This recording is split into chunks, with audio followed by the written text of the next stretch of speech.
Hello and welcome everyone. It is time to enter the kumite.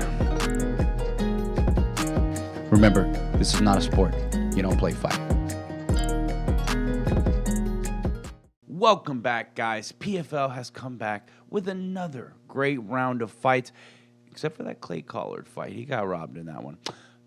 But in case anyone forgot, I picked Rob Wilkinson to win the whole thing for the light heavyweights, and that's looking even more true at this point. He's standing as a number 1 seed with 11 points in the standings, guaranteeing himself a spot in the playoffs. This time he was up against Victor Pesta. Let's take a look between the punches here. Rob Wilkinson came out there strong on the feet once again. He has developed a really nice jab. He keeps a pretty tight guard with it, and he throws it really stiff.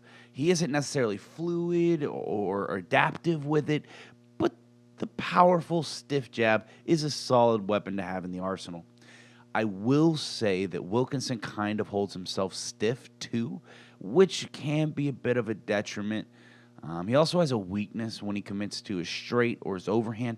I see someone with a crisp rear hook catching him clean after he swings it for the fences, so he needs to be careful with that. He has a habit of dropping his lead hand low with that overhand, so look out for that in the future. Nevertheless, Rob had a great night. He showed us that he has much better striking, and he hasn't lost a step in the wrestling department. Pesta actually earned himself a really well-timed takedown, but Wilkinson used that whizzer on the right side to turn his hips, get back to his knees, fight that hook around his leg, then get to his feet. Crazy how effective he made that whizzer. Don't forget, guys, he was a wrestler first.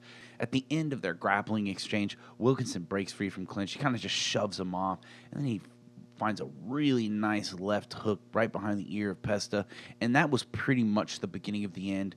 While Pesta was trying to shake off the cobwebs, Wilkinson was walking him down, dude. Wilkinson ends up getting the first round TKO and earning himself a quick 6. I'm telling you guys, he was a strong wrestler that went on to build a decent little boxing and kickboxing career. He even trained with Israel Adesanya and learned some tricks of the trade, and here he is yet again in MMA to put it all together.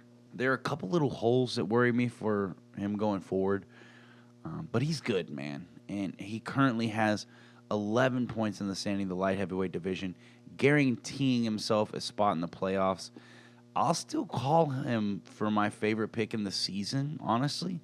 And after tonight, he has the most points in the light heavyweight division and is the number 1 seed. Antonio Carlos Jr. might be the toughest matchup for him, but I really don't see Antonio threatening with anything in the wrestling department or the BJJ. I see Wilkinson keeping it on the feet, and I think he's just better there. Antonio Carlos Jr. has a really stiff stance, and he stands really squared. His lead leg is way open, and I think Wilkinson will capitalize with those low kicks, and I think they'll be competing with the jab, and I see Wilkinson having more power in his punches, and utilizing more feints in the stand-up, and I just don't see Antonio Carlos Jr. forcing this thing to the ground at all. And even if he does force it to the ground, I do see Wilkinson pretty handily being able to get back to his feet and doing it safely. Delon Monte also found his way into the playoffs, and that could be scary for Wilkinson, for anyone really. Monte was sitting on the sidelines watching everything closely. He lost his first fight, obviously, to Antonio Carlos Jr., but he scored himself a quick 6 in the second round of the tournament.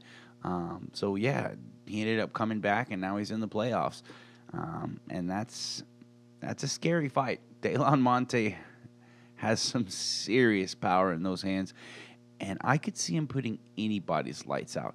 Hell, it's possible that Wilkinson beats his ass for 4 rounds and then gets KO'd in the 5th, depending on Monte's cardio. That's I mean, obviously, the longer the fight goes on, the more I would favor Wilkinson. But those first 2 rounds are going to be scary, man.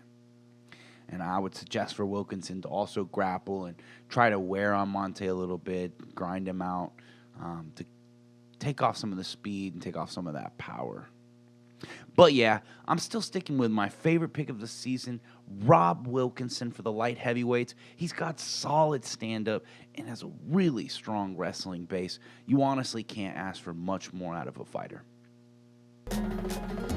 With that, I'll go ahead and wrap things up. If you like the content we're providing, make sure to like, share, and subscribe. If you disagree with our picks, make sure to berate us down in the comments below. You can also follow us on Instagram and Facebook, and you can even follow me personally on Twitter. Remember, this is not a sport. You don't play fight.